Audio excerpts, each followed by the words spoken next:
'Cause you're listening to Jams and Tea. You won't see the show on your TV, so we talk about things musically. 'Cause you're listening to Jams and Tea. You're listening to Jams and Tea. Suicide. You're recording? Yes. Welcome back to Jams and Tea podcast, where we Please spin the say- jams and spill the tea. And today we are going to be discussing the most Tyler core of band. Not even really. Band isn't really the right word. Artist. Duo. Duo, yes. Autechre, also pronounced Autechre. Autechre. Autechre. Like, whatever you want to do, who cares? I believe it's like, what's the word when something's not an abbreviation, but like a shortening into a word? Portmanteau? An acronym? Acronym. Well, portmanteau is probably whatever. I think bullshit. Autechre is meant to be audio technology research, but I don't know. I don't know if that's actually true or something someone just said on the internet. What? These People dudes would just named tell something lies on the normal. internet? Anyway, so I am wearing one of my two Autechre shirts that I just got in the mail. So Gorgeous. Autechre and then Cra. Oh, so classy. Yeah, I know, right? Anyway, so with your permission, I will obviously give context. No, you can't. No, But I would like refuse. to give my review first this time. I object to this marriage. Okay, so I would like to give my review first this time, just so Go on. because mine's basically track by track structure, so you'll be able to kind of maybe refer to things I say, or expand on things I say, maybe, or That's a contrast idea. with things I say, because I don't know how most of you feel about this record. I have vague ideas of how some of you feel about this particular record. But anyway, we're getting ahead because I haven't said the name of the album yet, even though it's in the title of this video. So, Autechre are a British duo, electronic musicians duo. They've been around since the late 80s, making records since the early 90s, in that very kind of bustling early IDM scene, very British scene that they emerged from, and they kind of are basically known for being one of the most well-known and prolific artists on the Warp Records label, with whom they have been involved since the very beginning. And so they initially came to prominence with 3 early records: Inclinabula, Amber, and Try. August. Yes. I'm Anyway, sorry, my cat is trying to eat my kimchi, which is full of butter and sauces and stuff, and she wants to lick it. She wants to lick it. Title of my sex tape. so Autechre, first 3 albums. First 3 albums in Canadian by repertoire, widely heralded as kind of, if not classics, then at least like stalwart and important entries in the history of IDM music, alongside other artists like Aphex Twin and Square Pusher's early music as well. And Try Repertoire in particular was a huge success. It sold well and was immediately kind of very well acclaimed in the electronic music community.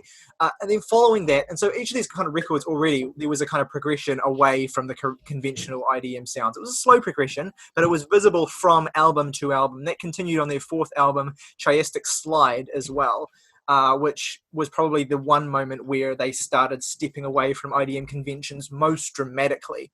And then their 5th album, which is the one we're discussing today, LP5, was the follow-up to Chiastic Slide. It's an original title. Yeah, well, actually, I don't know if the LP5 is actually on the packaging anywhere. It's kind of officially self-titled, because it just has Autechre on it. But it's become to be known as LP5. It's like a Metallica thing where the Black Album is called Metallica, but everyone says the Black Album. Yeah, and also because with each of their studio releases up to this point, they had an accompanying EP, sometimes 2, and the EP that accompanied this record was called EP7 because it was their 7th EP. So I think maybe that's where the LP5 colloquial title came from.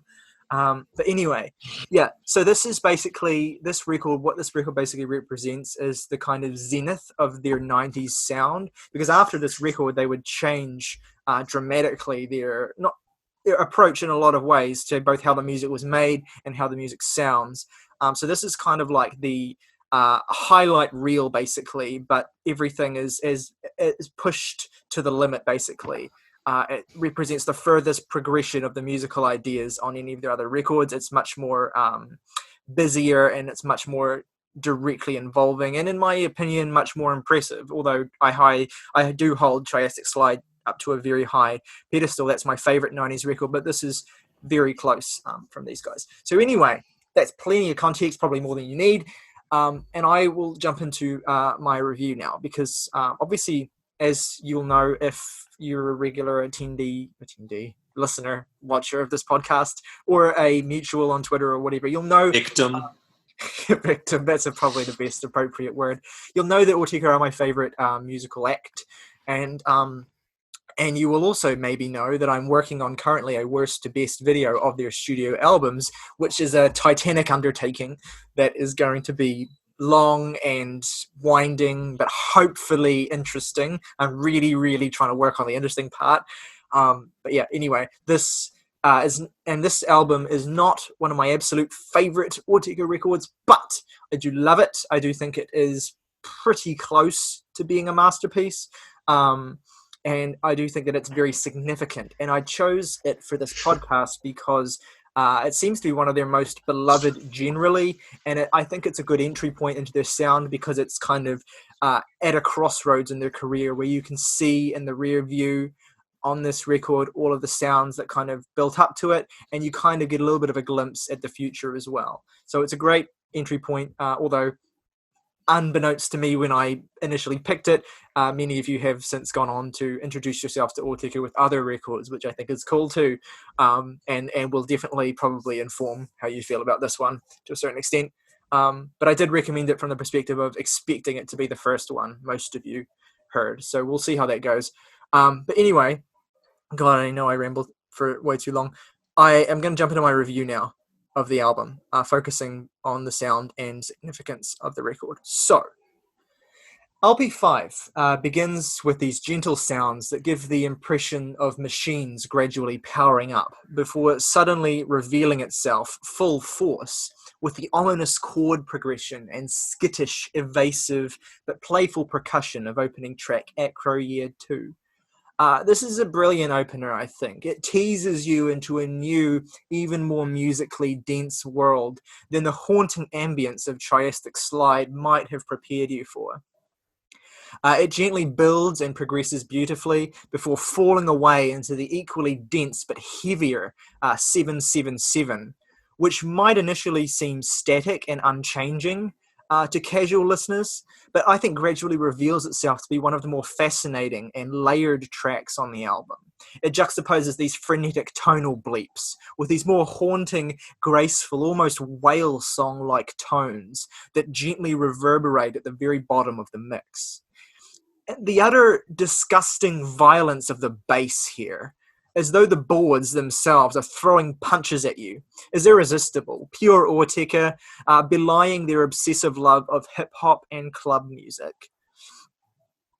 At its conclusion, the song winds itself like a reversed music box, winds into itself like a reversed music box, before the equally violent but more muted shuffling textures of Ray's percussion invade the mix. So Ray, alongside Sickly from Triassic Slide and Piezo from Amber, is one of the more overtly emotional tracks from AE's early period. And the way that the shuffling beat in this song gradually slows, almost in sympathy with the longing ambient tones, is an incredibly evocative progression, I think. Note as well that this percussive beat never remains exactly the same throughout the track for too long. It's in a state of constant evolution, but unlike in other tracks, in a far more subtle manner than the sonic self-destruction of subsequent albums Confield and Draft 7.30, the change here is more of a development than a dissolution. those ambient tones become more present and higher in the mix as Ray goes on. And the way the actual melodic core of the track skitters around and arpeggiates is such a gorgeous detail in and of itself that from an emotional standpoint, I find it almost overwhelming. The playfulness of melodic interlude Melv is kind of like listening to someone interact with a xylophone the size of a grand piano. But alongside the overlong and comparatively simplistic fifth track, Vose In, I think these two tracks represent a moment of stillness on the record that I think breaks up the pace in a way that ultimately doesn't do the album any favors. Not to mention the fact that the glistening, destructive breakdown at the end of Vose In pales in comparison to similar exercises the band would do much more powerfully on their next two records, particularly Draft 7.30. Though at least this breakdown does look toward that period in a curious way. It is a shame, though, that after the instant highlights, hard-hitting emotional effect of Ray, that you do get, I think, the record's two weakest tracks following it. However, the end of Vose In does transition nicely into the disorienting Fold 4 Rap 5, which cheekily evades your grasp as the tempo quickens and then slows in a way that seems almost random, but isn't. In fact, for all the sonic mayhem that Autechre are well known for inflicting, it's plainly observable that more often than not, their compositions adhere to a fairly straightforward 4/4 time signature. And once again, as with much of their stuff, you have that bed of gorgeous synth lines to grab hold of when the percussion might be evading you. The record, however, picks up significant steam with the brilliant percussive mayhem of album's standout, in my opinion, Under Boak, or however you're supposed to say that, with its metallic ping-ponging beats and garbled vocal samples, including the one discernible vocal line on the album, "Is It Washable?" That playfully bounce off of each other. This track is a return to the irreverent playfulness of the first two songs in the album, I think, particularly 777, though there is more space here in this song. And the way that Rob and Sean manipulate and toy with the mixing and sequencing is easier to observe in this song, and I think pulls you along in a more immediate sounding way. The mid-track breakdown of Under Boak, which creates a new, more melodic percussive progression, leaving the synth pads aside and establishing the beats themselves as the new melodic core in a simply brilliant shift, accelerates and complicates itself. As the loop itself gets quicker and quicker, the boys shove more beats in there to extend the melody and riff on it in different creative ways in an almost jazz-like fashion, as these ghostly pads wheeze subtly behind them, almost like an after-image of the percussion itself, which then, in breathtaking fashion, becomes itself a new counter-melody, playing off the shifting percussive melody, as these two melodies, one percussive and one padded, rise together in an ecstatic, overwhelming climax. It's an amazing song, in my opinion, an amazing track, I should say. And following this incredible centerpiece, and a great piece of sequencing, the boys reset the energy level with the more gentler thrumming beat of Cork, atop which synths playfully dot the canvas, and these processed static eases in from the edges. A beautiful detail here in this album that's actually all but gone on their subsequent releases is the very faint, gentle hiss of analog equipment, that vinyl sound, surface noise, as the boys called it in the liner notes for Try Repeti, which is, of course, gradually replaced with a deeper, more digitized surface in subsequent releases, like, obviously, there are more recent records like XI, for example. But it marks records like this one as inescapably 90s, in production, if not in explicit sound.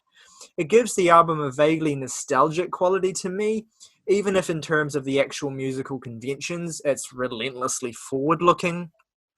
And that's not to say this is a record that sounds dated, certainly not. Just that it is both a product of its time and fascinating for the ways that musically it subverts that time. Clearly bored with a lot of the conventions that the two of them had, that to these guys had long since grown stale, and which they displayed capably on their earlier records anyway.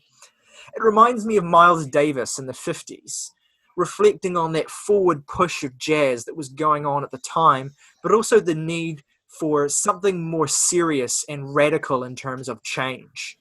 That's the state of affairs that led to an album like Kind of Blue then, and that leads to the follow-up to this record, Cornfield, here. But here, in this moment before Cornfield, you get a glimpse of the boys standing on the precipice, not yet leaping off, but staring into the darkness, the gears in their heads ticking over as they prepare to make the jump. This is also suggested in the way that the haunting, gentle ambience of Caliper Remote is brutalized by the concrete scraping sounds that lie on top of it. This is just an interlude, but it perfectly encapsulates the feeling of restlessness that's all over this album. That it is followed by perhaps the most conventional IDM track on the record, Arch Carrier, is only a further tease, a retreat from the edge and a cheeky wink, as if to say, oh, you thought I was going to jump. The song itself, Arch Carrier, is actually another marvel of sound design for its time. Check out those massive anthemic digital string sounds that make the piece feel grandiose, dramatic, portentous, but crucially not manipulative or self-serious. The way that they play with the beats here, which sound almost like robotic bird chirps, and the melody, which is fairly straightforward for the first half of the song, but gradually spirals into polyrhythms and elusive, once again almost jazzy riffs on itself. It's pure Autechre. It's never content to stay in one place, always poking at as many different possible permutations of a musical idea as they can, and breathlessly dragging the listener along through this process. Crucially, though, for me at least, this exploration is never a chore. They always know where home is, musically speaking. And this is not mere meandering, but exploring different possible ways you can dance around that musical home. Here it's much simpler and easier to follow than similar exercises in this on later records. And this pushing at the boundary without leaping off entirely is why I chose this particular record for you guys, thinking that at the time it would be your first exposure, but now knowing hilariously that it's not for, I think, any of you, maybe one of you. That was first. Okay. My first. Cool, good to know. Words. So Arch Carrier soon falls away into the initial gaping emptiness of the Titanic closing track, Drain 2, which has these massive blaring horn tones over which the boys play with texture, letting the horns handle the melody and playing around with different tempos, rhythmic ideas, and most pivotably, playing around with the way that sounds feel to you.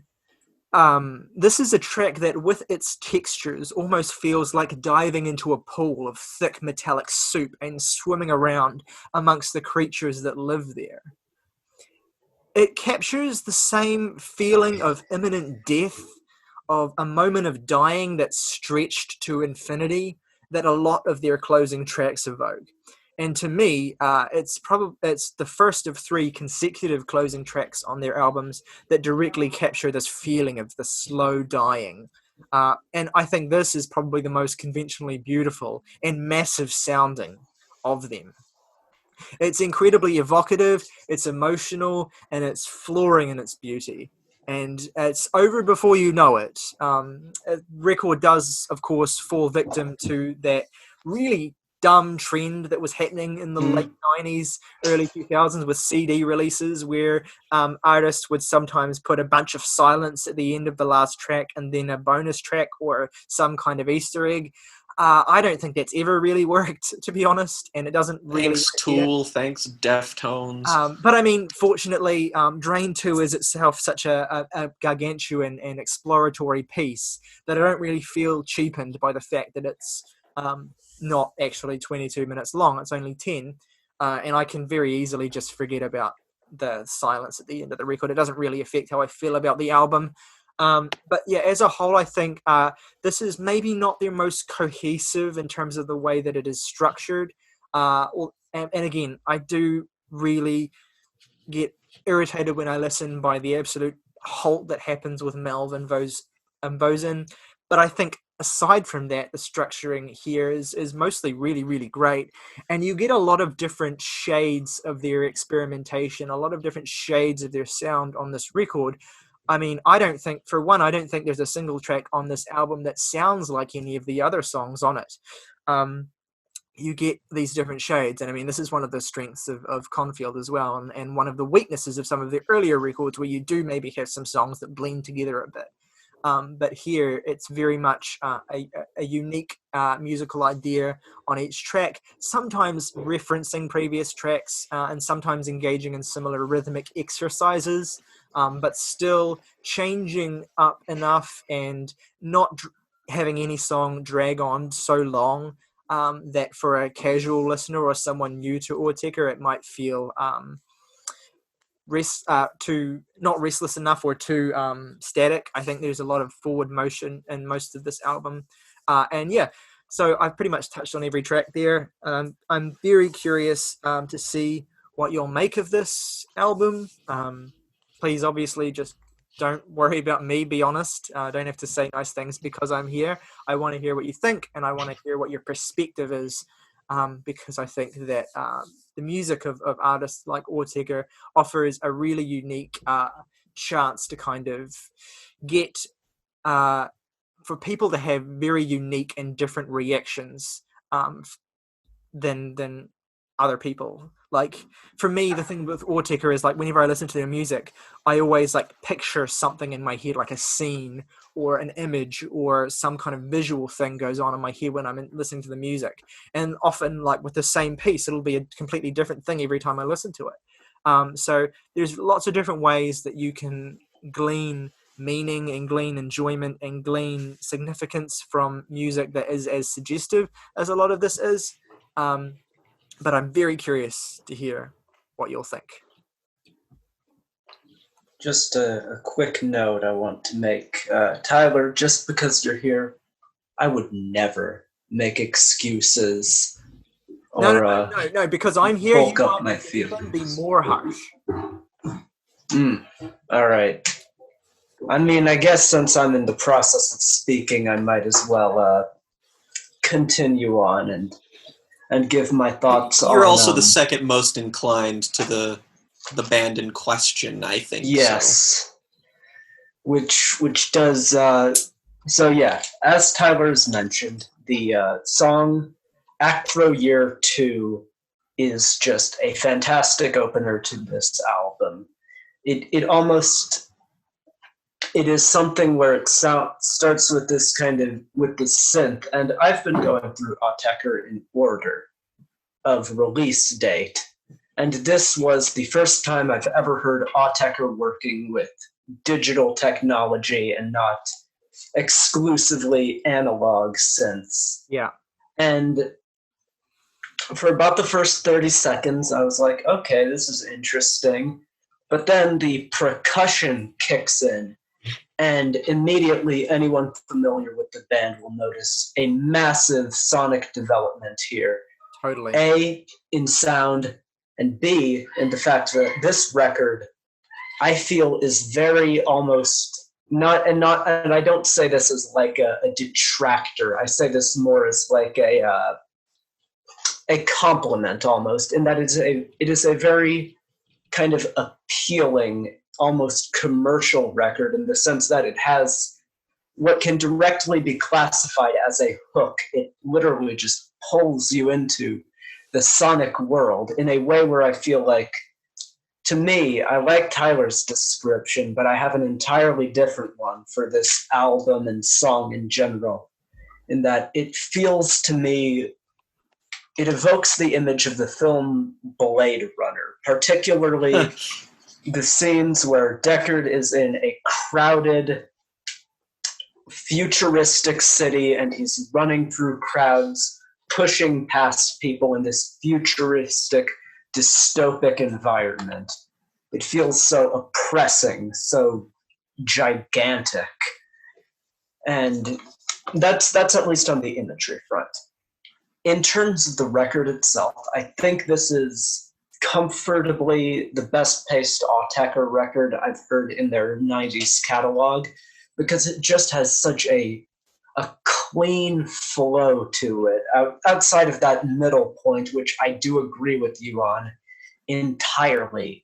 This record just is able, it feels like just slicing through butter. It just, not butter, but like... Even just like the musical and rhythmic arc of the first three songs, from that expansive but busy opening to the absolute violent density of the second track to the sheer beauty of the third, is just like a breathtaking progression.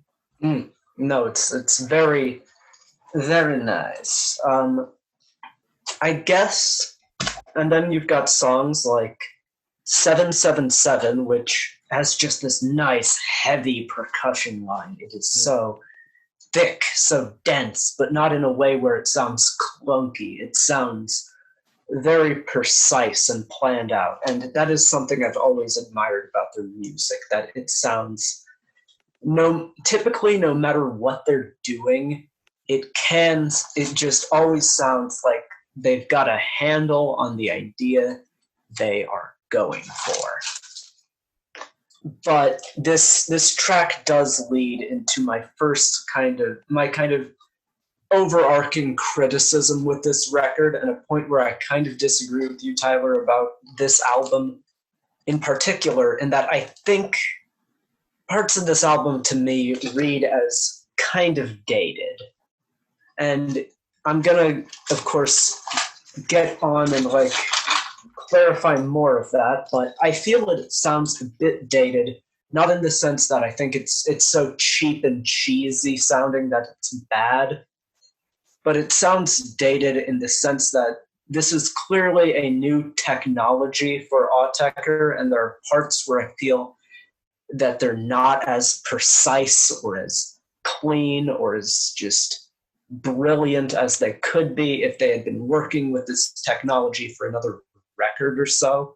Because even, and I compare this directly to kind of Incunabula to Amber, where Amber sounds like a fully realized version of what Incunabula was going for, also by virtue of Amber being a record made directly in response to Incunabula being a very financially successful record for Warp.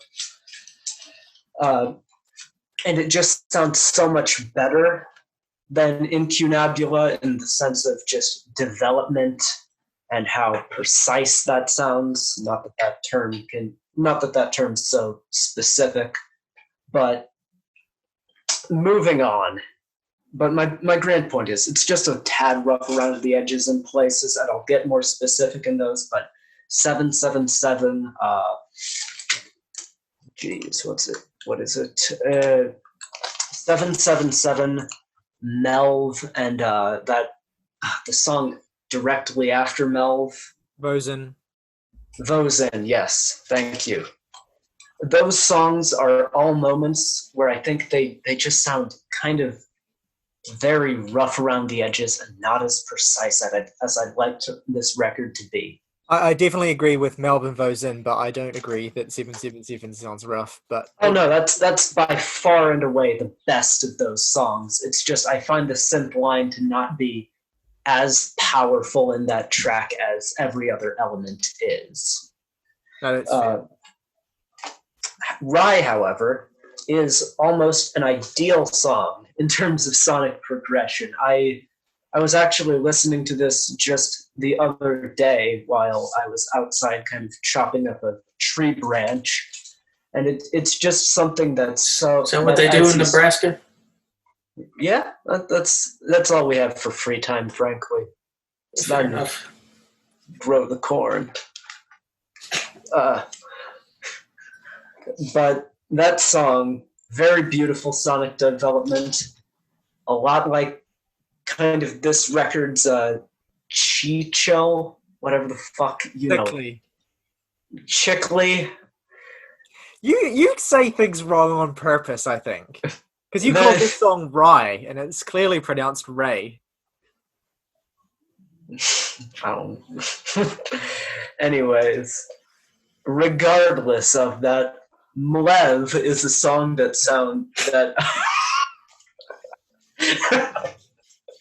fuck, I can't do it. Melv, yeah, very very cheap sounding, Yeah. very brittle. But there are other. But moving along, we've got songs like,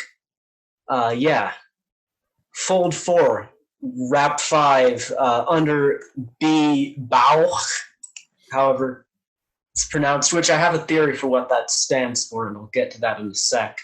But those are songs where the fusion of their more traditional kind of analog instrumentation and their synthetic instrumentation, just beautiful. Yeah. As with the Like the as with the metallic clip. sounds on Under a Boac do not sound digital. They sound very analog. Like you can, and that our whole song actually is a really kind of like, there are moments on the record where it does sound very digitized, but that song is kind of like feels beautifully organic in a way, even though it's It sounds like they held the microphone up to a ping pong machine, and it's like, there it is. ping pong machine. ping pong. I But no, meant those. pinball. But that's where I feel this record works best, when it feels organic, and you find yourself unable to tell the difference between the organic and the synthetic. As for what I theorize Under Bach stands for, You make words That so year- much more difficult than they need to be. And this is one of my favorite bits. Please never stop. but anyways, what this stands for, you got to consider the year this album was released. Which 1998. was, two debut records of bands I really love were released in 1998. Those being the debuts of System of a Down and Boards of Canada. So I theorize this stands for Under Boards of a Canada. A lovely portmanteau of those two names. So what does System of I a love how Down have to do with the that? portmanteau, the inclusion of System of a Down, and that portmanteau is just the fucking word Yeah. Oh yeah, A Canada, not the Canada, not Canada, a Canada. Down's debut. Boards of a Canada. That's the dumbest fucking comparison I've ever made. Well, I mean, at least Boards of Canada are another IDM act. I struggle to recognize the influence of System of a Down here. Well, it's got a metallic sound, and they're a metal band. Well, there you go. There you go. Got him. Tied it all together. So yeah, that's kind of just my very general opinion on this album. Mhm. Works very well when it sounds organic. Doesn't work so well when it sounds synthetic and kind of the time. But it's a very interesting like directional step they've taken. I really just love the kind of eclectic influences, as Tyler has mentioned, like the very clear hip hop inspirations across this album. And that's the thing with a lot of their records. And sorry, you go. Also with noticeably like Chiastic Slide is a very kind of hip hop adjacent album in terms of some of the beats and production on that album. Yeah, I it's a much more spacious record than this one as well, intentionally so. There's a lot of ambience in that record. One thing I wanted to say. Oh, please don't tell me it's gone. Oh no, I've got it. It's interesting that you pick up on the point that it sounds like working with new equipment. I don't believe that it is, but I believe that it's using that equipment in a way that they hadn't used it before. And what's interesting is that from their next record onwards, they drop, I think, almost all of the equipment that they used to record this. So you will notice when you listen to Confield that there is a very dramatic shift from this record to that one. But yeah, I mean, I And- picked this because it feels like for them, this was the fullest realization of what the 90s period was working towards. So I kind of feel like No, I would agree. It's a very nice kind of summary and kind of pin on that era that just takes so much of what made every album from that era great. And it just takes that and gives it all to you in one very tightly paced package that I found quite enjoyable. Okay. Yeah, I mean, for me, Confield was the first Autechre record I ever heard, and I loved that. And the reason I really loved Confield was because of just how textured it is, and how immersive the sound is, and how many different.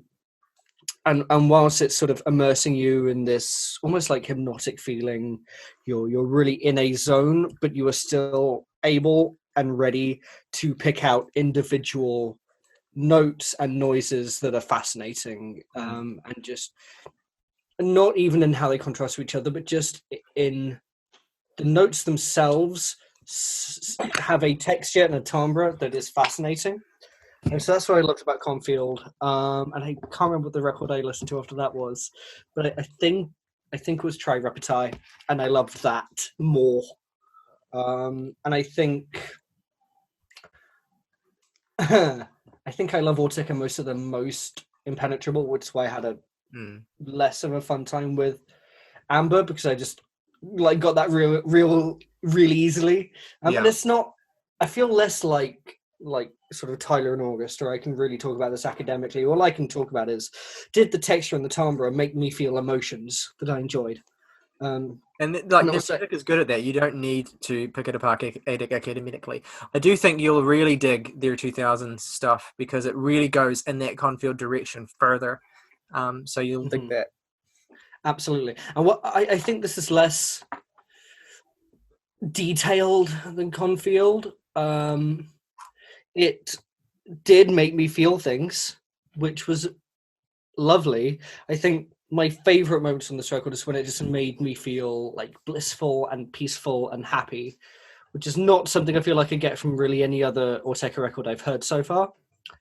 But I got it from this on songs like Ray, on songs like Fall for Rap 5, on songs like Cork.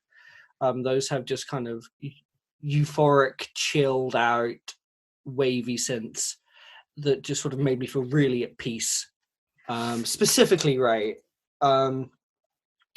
Just something this album does really well is it'll give you the tone you're meant to be feeling in the bass notes and the complexity in the treble notes, which just works so super effectively.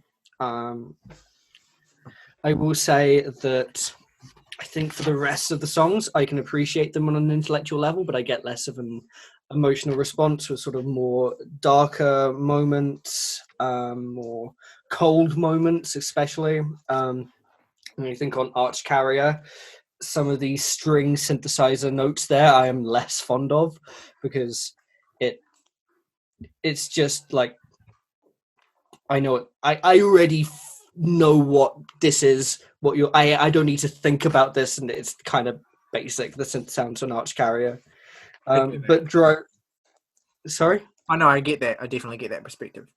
Yeah. But Drain 2 is a wonderful ending. It's expansive. It's flitting, very synthy. It's beautiful sounding. I even like the bonus track after all of the silence. It's one of the more stripped back moments on the record. I enjoy it. It's nice. I have less to say about this record just because I can just talk about how each track made me feel very straightforwardly. But with something like Versin, it's more subversive and unsettling, which I am fine with. But I was listening to Ray today, looking after a really shit day, looking at a beautiful sunset. And as much as I appreciate the complexity and subversiveness of Vosin, or whatever it's pronounced, I can't read my own handwriting. It doesn't make me feel that good. You know what I mean? That's fair. So I will say I can tell it's a transitionary record. Almost like Fear of Music, I feel like it's stuck in the middle of two eras of a band. and I like it a lot. Like I like Fear of Music a lot, but there are moments where the conflict really works, and there are moments where I just kind of want either end of the pole. Mm-hmm. No, thank you. I like that. No problem at all. Who would like to go next, Jake or Morgan?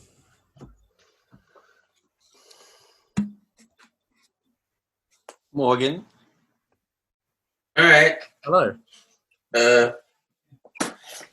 This bleep bloop shit is good, actually. Yeah, I was not ready for how much I would enjoy this record. I honestly thought I would enjoy it, despite all of the banter that has ensued across the past few months. But I didn't really expect to enjoy it on the level that I did, where I was kind of expecting to struggle to connect with it emotionally, but any concerns I had with that were remedied by the fact that I just kind of, for me at least, I have to listen to this differently than I listen to most other music. I just have to process it in ways exclusive to more ambient, instrumental-oriented stuff. And once I got on that level, this was almost automatic in how much I liked it. It just kind of sunk into me in a way that I can't really describe, but it just felt very natural and organic in a way that is almost flies in the face of the sound of the music itself. But I found it latched onto me as an experience that albums hadn't really done in a way that wasn't, jazz, which in particular, I think the album that really, I would say all of the Autechre records I've heard, but most primarily this one, the record that this reminds me of most is Miles Davis's In a Silent Way. I would not say it's as good as that record, but most things are not. So, that's sort of an unfair metric anyway. But the fact that I'm holding it up next to that album in the first place is really a testament to how good I think it is. Mm-hmm. Which they just latch onto me in the very sort of organic, this scratches the right buttons in my brain way that I feel like I interact with it on a very primary level, or primal level, not primary. Words. Which is why this review has been kind of difficult to say things for, because it's hard to put into words why I engage with this as much as I do. Because it's like, yes, it's rich and textured and vibrant and but still sort of cold and detached. I don't know. It's just a lot of things that I haven't really heard before. I think at least it also kind of in makes you think about what, how you feel about certain sounds. Like, what is a cold sound? What is a warm sound? Like, why do these things evoke these particular sensations in us? Like, the record doesn't necessarily answer those questions, but it makes you think about them, I think. Yeah. Like, I would describe Ray as warm, but under BOAC as cold. And it's why I describe them that way is beyond me.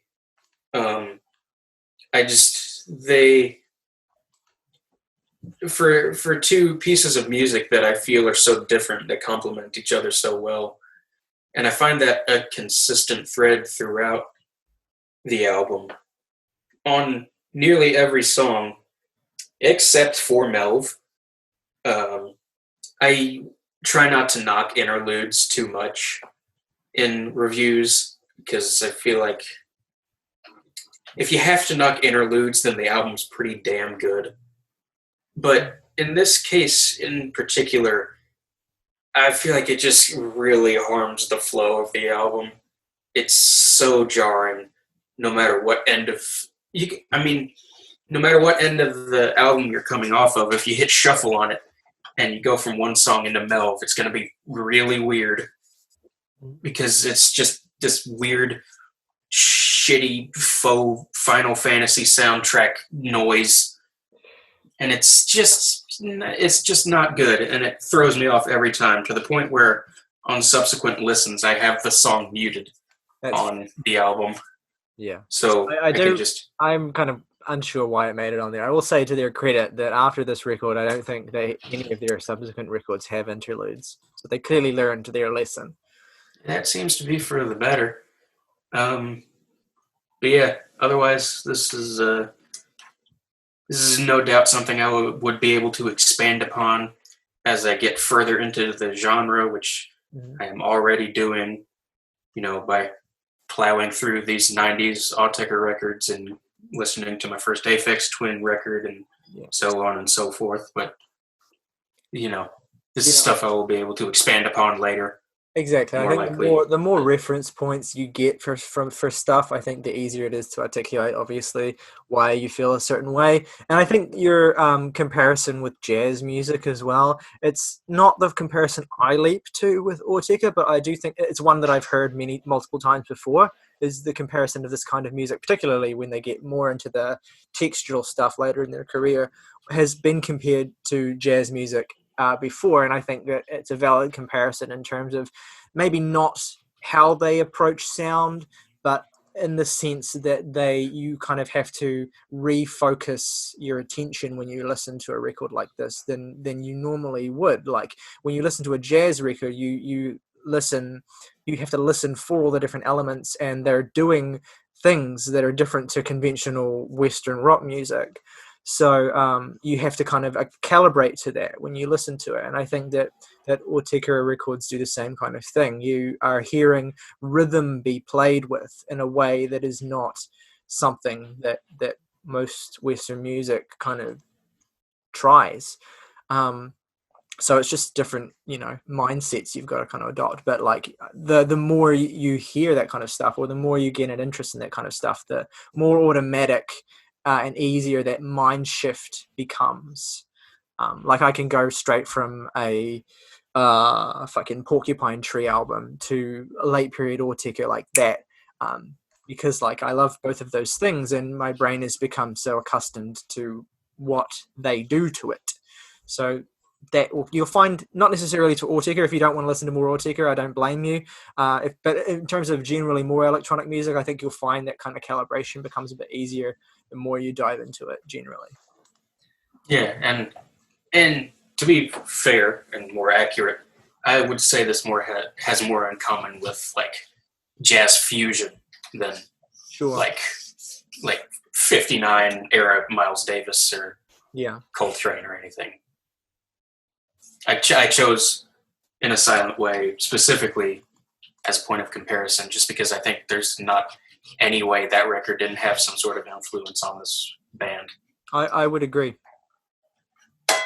But yeah, I like it a whole lot. It's real good. Bleep bloop. Bloopity bloop. I'm so fucking tired. Done well. A slog, and I, do feel a little bit bad about this having to be the last record we discussed because it's the most heady. But yeah. Jake. I hate fucking smooth brain Jake. I hate him because he makes normal Jake sound like an idiot. No. This is a good album. Don't fucking get me wrong here. Okay. I just dreaded having to actually talk about an album specifically like this because with the other two Autechre records I've listened to, which are Exi and Amber, I can very distinctly break down why those albums work for me, and subsequently why maybe elements of them don't. This album is way more impenetrable than those two. More so than Amber, than XI specifically. But I think it's weird because I tend to prefer, at least the two groups like this that come to mind are Autechre and Burial. And with both of them, I always end up preferring their more expansive and ambient stuff. Or at least more geared in that direction, just because I don't know, I just engage with that a bit more. Like Tyler said, the way I listen to Autechre is like a automatically generated movie plays in my head based on what I am hearing, because that's how I process it when it's music that's as direct and confrontational and like Morgan said, it was really primal, and I agree with that. It's just sort of like a visceral reaction to these sounds and what they do. And on LP5, it just feels impenetrable to a point, and I honestly kind of agree with August on some points about it feeling a little bit dated, because I feel like their other records, Amber most specifically, which was an earlier album, managed to harness what they were doing in a more definitive way. Whereas this, it feels like they are definitely on the verge of that sonic transition. And I say all of this is sort of a bit of a preamble to just kind of preset my thoughts, in that I just don't really know why this didn't do for me as much as, say, XI did. Some of it works really well in that it evokes a lot of those words that Tyler was talking about, warm and cold. Like songs like Ray are just very overwhelming, and to a point where I think that if you like constructed a playlist of specific songs on this album and like cut it in half, this would be like an ideal experience for me. And I think it's funny that August specifically mentioned Blade Runner when thinking about like the stuff that this, like the images that this music conjures to mind. It's funny because when I listened to XI and this album, my first thought was like cyberpunk. All of those images just sort of like swirling in my brain, like forming these different like little scenes and sequences. And I can't say it's even the length that like just kind of holds it back, even though it's, you know, it's like a 70-minute long album. But it works on that level just because I think it is a well-paced record. And stuff like Amber is just as long, and XI is like, what? How long is that? Yeah, it's 2 hours. And it managed to do fine. So I guess it might just be like a matter of preference, of preferring specific timbres or textures, and that like I didn't not enjoy this at all. And I don't think, save for Melv, I like just viscerally didn't respond well to any of it. It's just that it is so busy and cycling and tight that it felt difficult to ease myself into the cracks like I did with the other albums. And I'm aware that this probably sounds really vague and probably stupid. No, I get what you're getting at. You're communicating okay, and I can know that. I do think like reflecting this is like I feel like a lot of the texts on this record, they are abrasive in the way that they sound. There's a lot of clashing sounds, not clashing in a negative way, but there's no sense that there are sounds that are very clustered. I do admittedly wonder how you would react comparatively to a record like Chiastic Slide, which is similar, except there's a lot more space between everything than there is on this record. But at the same time, I would never have predicted you would enjoy Exile as much as you did, even though that is admittedly another record where there's a lot more space between all the different elements. And incidentally, that record is a fucking masterclass in pacing as well. So I mean, it's 2 hours that does not feel it. It flies by. But yeah, this is a record where it's very much like it gets in your head and it rattles you. So it's very interesting to me that you and Morgan specifically had such contrasting responses to that. Yeah. I do find that interesting, and don't feel bad because I didn't know how this would react, and I was hoping to get some variation, so I definitely got that. Like it's definitely like good all the way through. It's a pretty we all liked consistent it. listen. Yeah. I think maybe like if anything, I feel like it's definitely bookended better than like the middle section, which admittedly at points did drag a bit, but as soon as I felt that drag, it just felt like the song ended.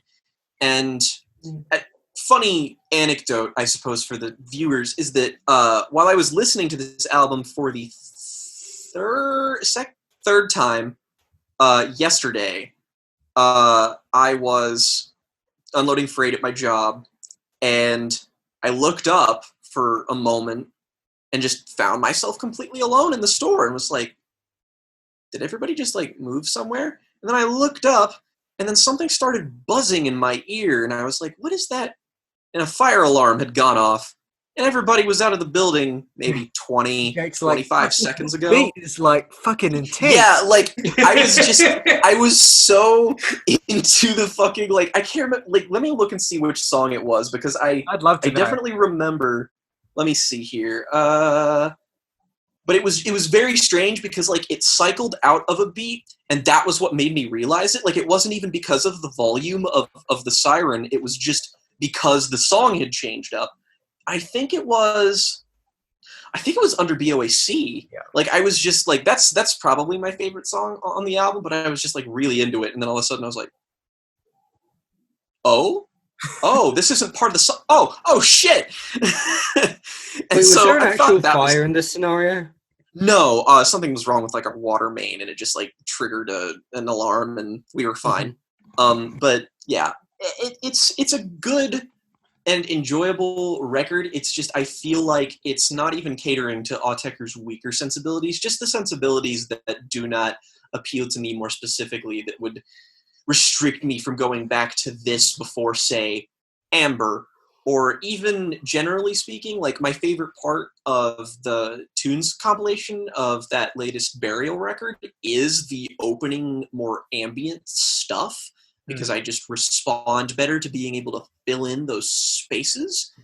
And this is like a consistently interlocked machine of it's a beast of an album in a sense. It has a really big, expansive scale about it, even though it does feel like tight and interconnected. It actually reminded me a lot of points on the Flying Lotus album, Flamagra, which is my favorite Flying Lotus album, because it does have these weird passages that admittedly have a lot more space in the mix, which is why I respond to them more. But there's these rickety, kind of cycling, robotic and like faintly futuristic sort of sounds that bridge between the more definitive sonic moments on it. And I feel like this is an album made like exclusively of those, with admittedly a lot more variation. And who knows, maybe I could come back to this and like enjoy it more, which has been the case because I revisited both Amber and XI and was just like, damn, I can totally see why Tyler listens to these guys like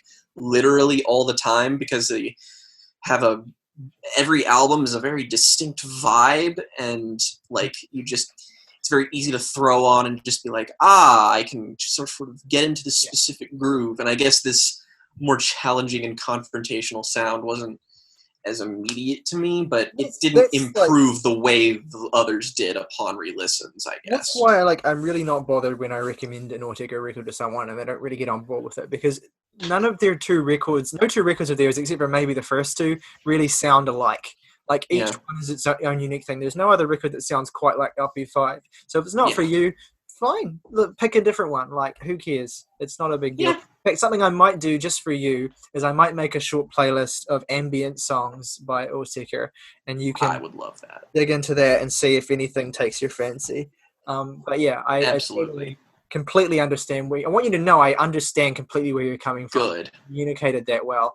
And I like the range of reactions here, and it's left me with some thoughts where next time I listen to this album, I'm going to have them in mind when I listen to them, which is all you can really hope for from a discussion like this about a beloved album. So yes, I sense that Saoirse is desperately seeking Dead. sleep. So let us Hello. move forward. Unless anyone else has anything they want to add, we can move forward. Okay.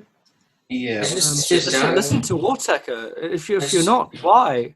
I just did not anticipate liking this more than Jake. I know, right? I'm really surprised too. That kind of unpredictable shit is what makes this podcast so goddamn entertaining. I am really glad you Yeah. all like the record, though. I'm happy about Yeah, this. I hope- mean, Yeah, I'm glad. Well, at least I presume no one's gonna give this the meme LP5 out of 10. No. But let's see. We'll go into favorite tracks and ratings then. And since we did the reviews in reverse, I think I will go first. So my 3 favorite tracks on this album are Ray, Under BOAC, and Drain 2. My least favorite track is obviously Melv. I mean, it's going to go without saying, I think, for all of us. Yeah. And I give this album 9 out of 10. Light I 9. was expecting a 10. Oh, I just put it in Jake's column. What am I doing? I was expecting a 10 from you. No, I have to be, there are, I think, maybe 6 Autechre albums, including XI, that I like more than this.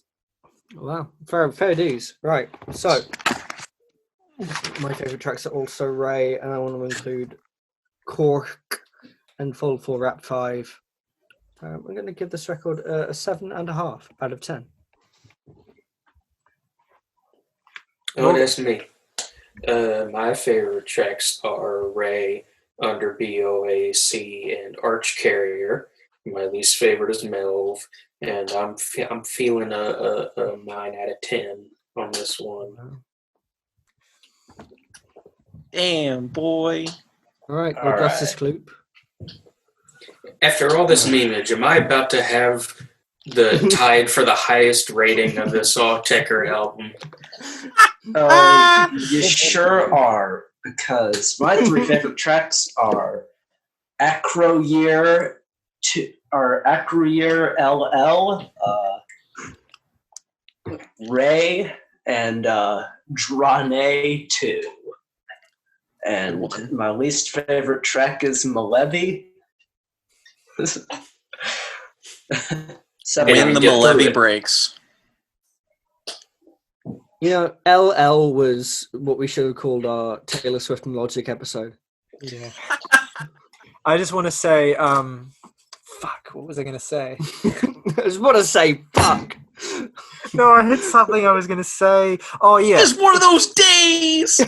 Off comment, if anyone's curious, there is a Drain 1, which is an ambient song on one of their EPs that is very good, and I would recommend it. I fuck with that. Good. Jake, I think it's your turn to Oh,